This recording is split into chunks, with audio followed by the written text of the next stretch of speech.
want to be teacher. You want to be a teacher?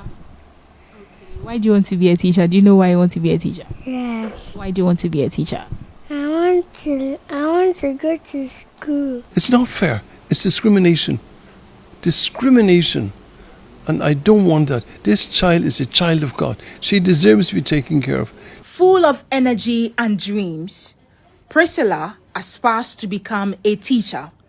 However, her dream is now in jeopardy after her school, Faith Montessori in Bawe in the Greater Accra region, dismissed her upon discovering her medical history. She started the school in January. We were told to, make her stay home because the school suddenly wanted more information. Later when we went, they said they found, because they looked at her fingers, they suspected that she had leprosy. And that's the reason why they asked her to stay home. Born into a poor family in Dafiama, a community in the Upper West region, 5-year-old Priscilla Nontsele's childhood has been marked by hardship.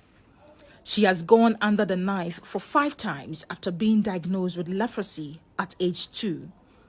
Her caretaker, Barbara Humphrey, recounted the challenges the young girl has faced. We found Priscilla in Wa.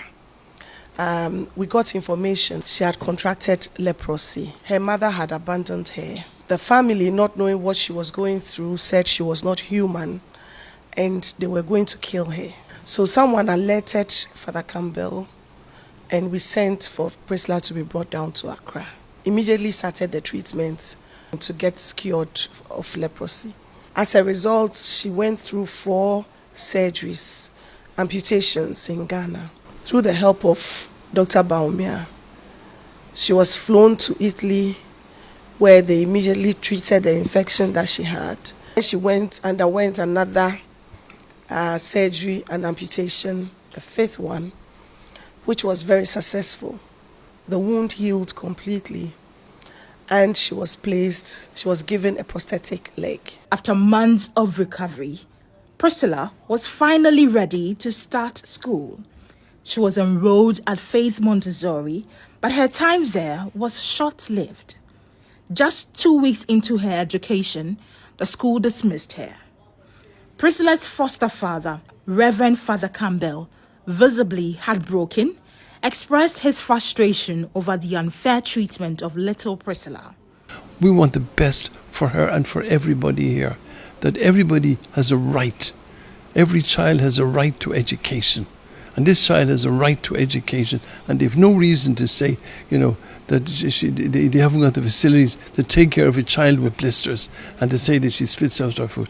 She's a child. Please help us to look after her in school. If she's spitting out, we never saw that. That's what they said. She spits out food. We haven't seen that. We haven't seen her take off the bandage. And it's just a blister. It's not a sore. Despite medical confirmation that leprosy is curable and poses no health risk once treated, misconceptions about the disease continue to plague survivors. Dr. Benedict Kwao, Programs Manager for Leprosy at the Ghana Health Service, confirmed that once Priscilla is fully healed, she poses no danger to others. We think, world over, that the major way it is transmitted is through droplets. So tiny droplets are let out of someone who's not on treatment, who has leprosy, and they can come out by coughing, sneezing, shouting, pretty much the same way COVID-19 was being transmitted, droplet transmission. And then someone who is susceptible to it breathes it in, and then it gets internalized in their system, and then the infection can set in. So she wasn't amputated because of leprosy organisms.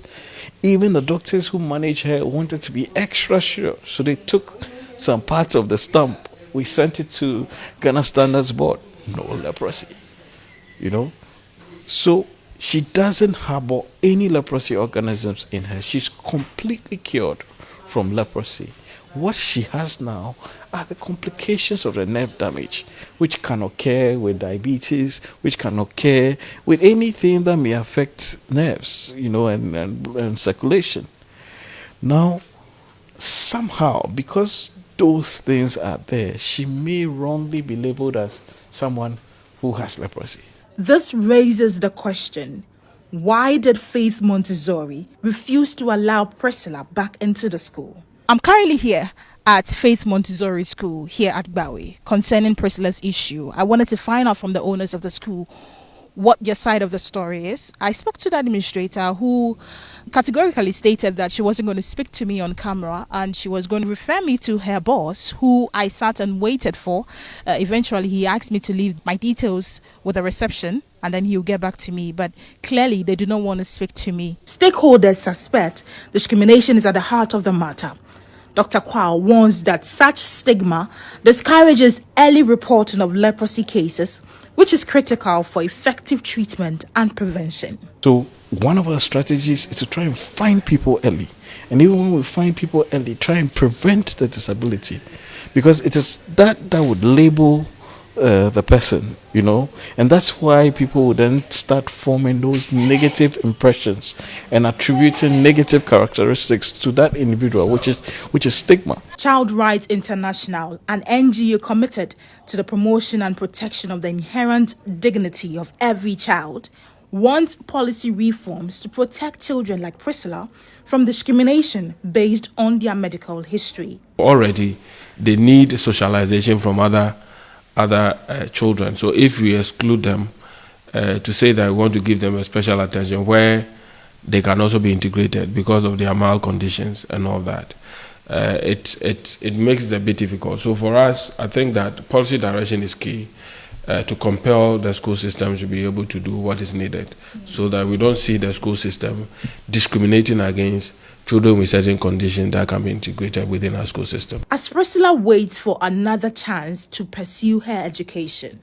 her case has become a rallying cry for advocates and health professionals. Her family wants Priscilla's story to serve as a wake-up call to end discrimination against leprosy survivors and other children facing similar challenges.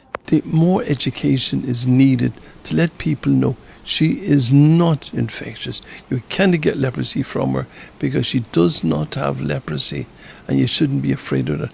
What I feel too, that once the media gets this story and they hear of this girl that's gone through she's gone through hell, this suffering, she'd say to me at times, Father, pain, pain, pain, pain. 5 operations. For now, Priscilla's dream of becoming a teacher hangs in a balance. But with the support of those fighting for her rights, there is hope that she will one day return to the classroom. This time, without fear of rejection. For GHOne News, I am Awisi Dede Jange.